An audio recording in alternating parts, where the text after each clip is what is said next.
In this video we will be looking at the customer and supplier function. This function allows you to maintain both customers and suppliers within your company. To access and maintain your customers, go to the Master Data section in the header. Under the Accounting category, click on Customer. Here you'll see a list of your existing customers if any have been added previously. Click plus New to add a customer. In the Account tab, users can add in basic customer information from customer code, company name, registration number, tax registration number, and tax entity. Switch to the General tab to add contact information, such as the customer's address, phone number, and email.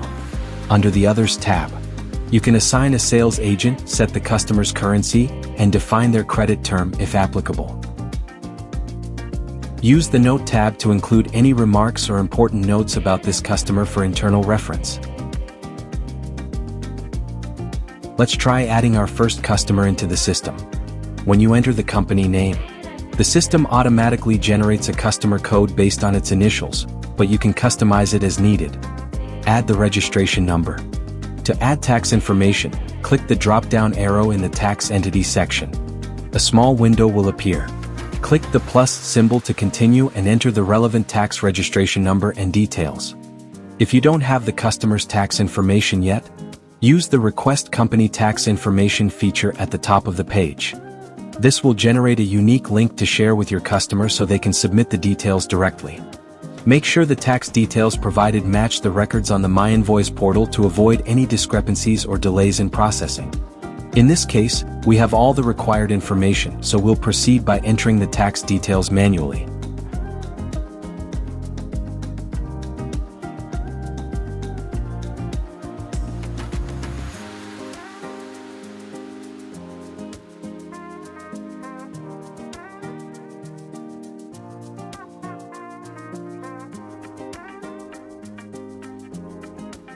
Click Save once done, and the tax entity that belongs to the customer will be added to the system.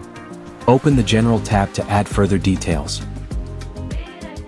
If the company has the same delivery address as the billing, click on Copy from Billing Address.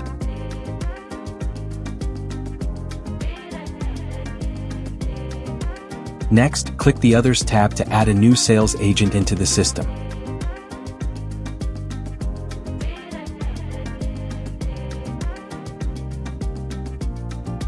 Once saved, you can easily assign customers to their respective agents going forward.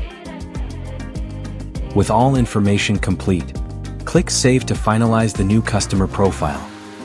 Now let's add your first supplier. The process is exactly the same. Just go to Master Data, select Supplier, and follow the same steps.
That is how you maintain customer and supplier on AutoCount Cloud Accounting.